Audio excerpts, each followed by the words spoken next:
अगर हम आपसे कहें कि आशा भोसले कभी आशा भोसले नहीं बन पाती, अगर उनकी ज़िंदगी में एक ऐसा आदमी नहीं आता जिसने लता मंगेशकर के साथ कभी काम ही नहीं किया और करने से इनकार कर दिया, और अगर हम ये कहें कि वही आदमी जिसने उन्हें बनाया आखिर में उसी की वजह से बर्बाद भी हो गया, तो आप किसे ज़िम्मेदार मानेंगे?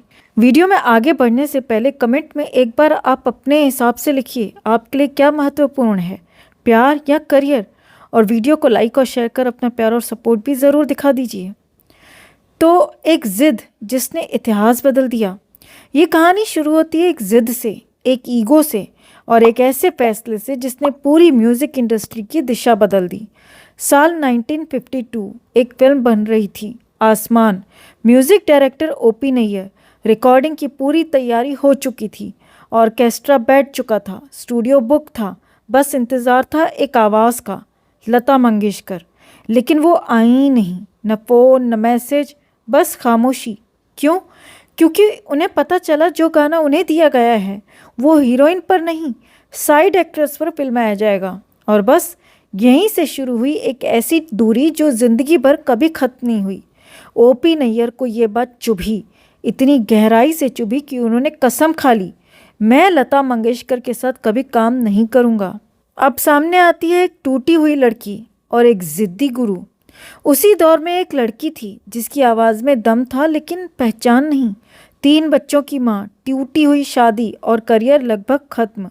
नाम आशा भोसले।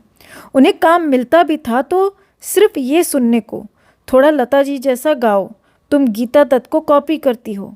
सोचिए, जब आपकी खुद की आवाज़ ही आपकी नहीं रहती तो आप कौन होते हैं? तभी उनकी मुलाकात होती है ओपी नैयर से, और यहाँ से कहानी में आता है पहला मोड़। ओपी नैयर ने कहा, लता बनने की कोशिश मत करो, अपनी पहचान बनाओ।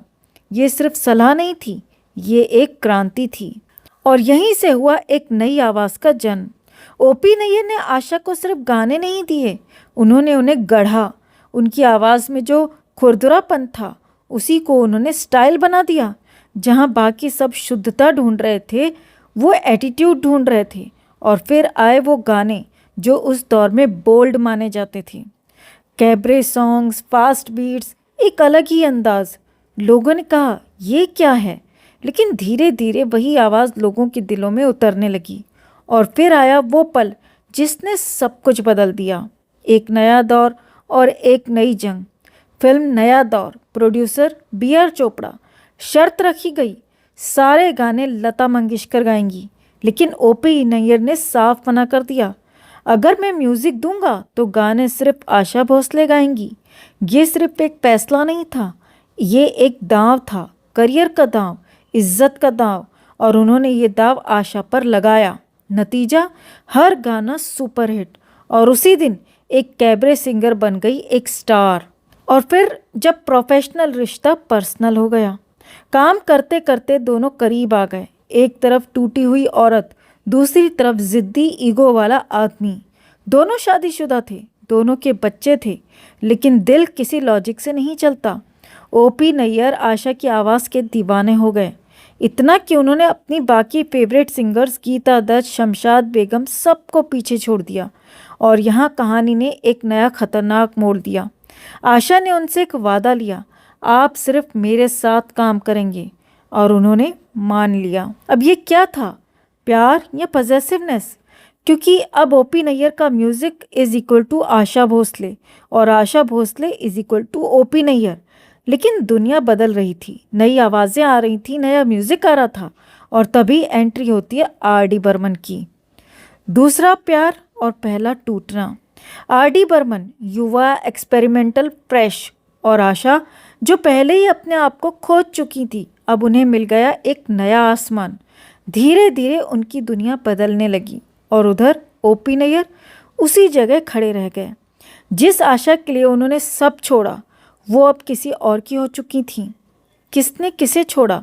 सवाल आज भी वही है, आशा ने छोड़ा या ओपी नैयर ने? ओपी नैयर ने कहा, मैंने ही उसे छोड़ा क्योंकि मुझे पता था वो हमेशा अपने करियर को चुनेगी, मुझे नहीं। एक लाइन, लेकिन उसमें छुपा था पूरा दर्द। गिरावट और अकेलापन। करियर गिरने लगा, रिश्ते टूट गए, परिवार पहले ही छूट चुका था। उन्होंने वापस जाने की कोशिश की लेकिन दरवाजे बंद थे। उन्होंने सब कुछ छोड़ दिया, घर, गाड़ी, पैसा, और निकल पड़े अकेले। एक वक्त का सुपरस्टार अब गेस्ट हाउस में रहने लगा। एक खामोश अंत। 2007 एक खबर आई, ओपी नैयर नहीं रहे। लेकिन उससे भी ज़्यादा दर्दनाक बात क्या थी? न फिल्म इंडस्ट्री से कोई आया, न परिवार से। क्यों? क्योंकि उन्होंने खुद कहा था, मेरी मौत की खबर किसी को मत देना। और सच में उनकी आखिरी इच्छा पूरी की गई। एक आदमी जिसने एक आवाज़ को पहचान दी, वही आदमी आखिर में पहचान के बिना चला गया। तो आज आप क्या सोचते हैं दोस्तों? क्या आशा भोसले को ओपी नैयर को क्रेडिट देना चाहिए था, या फिर ये सिर्फ वक्त और किस्मत का खेल था?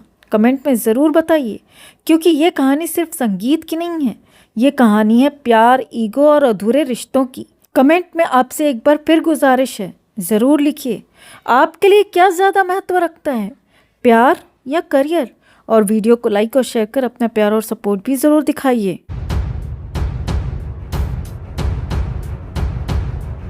कभी आपने सोचा है कि कुछ आवाज़ें सिर्फ सुनी नहीं जाती बल्कि जी ली जाती हैं, और फिर एक दिन वही आवाज़ हमेशा के लिए खामोश हो जाए तो सिर्फ सन्नाटा नहीं होता, एक पूरा दौर ख़त्म हो जाता है।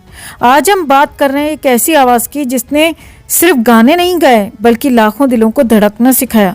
लेकिन क्या आपने कभी ये सोचा कि जो आवाज़ दुनिया को सुकून देती रही वो खुद कितने तूफानों से गुजरी होगी? ये कहानी है उस दर्द की जो सुरों के पीछे छिपा था, उस मुस्कान की जो हर बार टूट कर भी वापस आई, और उस एक शब्द की जो उनके अपने भाई ने उन्हें कहा था, शापित गंधर्व। सुनने में अजीब लगता है ना, इतनी बड़ी कलाकार और शापित, लेकिन कभी कभी सबसे खूबसूरत आवाज़ों के पीछे सबसे गहरे जख्म होते हैं। वो दिन जब उनकी ज़िंदगी ने सबसे बड़ा मोड़ दिया। एक माँ जो अपनी बेटी को खो दे, उसके बाद वो सिर्फ एक इंसान नहीं रहती, वो एक अधूरी कहानी बन जाती है। जब उन्हें ये खबर मिली तो वो बस गिर पड़ी, जैसे किसी ने उनकी पूरी दुनिया छीन ली हो। वो भागना चाहती थी, वापस लौटना चाहती थी, लेकिन कुछ सफ़र ऐसे होते हैं जहां आप जितना चाहे दौड़ लें, आप कभी समय को पीछे नहीं ले जा सकते। उस एक घटना ने उन्हें अंदर से तोड़ दिया। उन्होंने खुद को दुनिया से काट लिया, लोगों से मिलना बंद, बात करना बंद, यहाँ तक कि संगीत से भी रिश्ता तोड़ दिया। सोचिए, जिस इंसान की पहचान ही उसकी आवाज़ हो, वो अगर गाना छोड़ दे तो वो अंदर से कितना खाली हो चुका होगा। घर में सन्नाटा था, दिल में तूफान और आंखों में वो दर्द जिसे शब्दों में बयां करना नामुमकिन है। तभी उनके छोटे भाई ने एक दिन चुपचाप उनके हाथों में तानपुरा थमा दिया। कोई लंबी बात नहीं, कोई बड़ी समझाइश नहीं, बस एक नज़र और एक एहसास। उन्होंने कहा, गाओ। लेकिन कैसे गाएं जब दिल ही नहीं बचा, जब जीने की वजह ही खत्म हो गई? तब उन्होंने वो कहा जो शायद किसी ने उनसे पहले कभी नहीं कहा था, हम गंधर्व हैं, भगवान के दरबार के कलाकार। लेकिन कुछ गंधर्व शापित होते हैं, उन्हें धरती पर भेजा जाता है ताकि वो लोगों को खुशी दे सकें, लेकिन खुद कभी पूरी तरह खुश नहीं हो पाते। सोचिए, क्या ये एक दिलासा था या एक कड़वा सच? उन्होंने कहा, तुम उन्हीं में से एक हो, तुम्हारा काम है गाना, चाहे तुम्हारे अंदर कितना भी दर्द क्यों ना हो। उस दिन उन्होंने फिर से गाना शुरू किया, लेकिन उस दिन के बाद उनकी आवाज़ में कुछ बदल गया। वो पहले से ज़्यादा गहरी हो गई, ज़्यादा सच्ची, ज़्यादा दर्द भरी।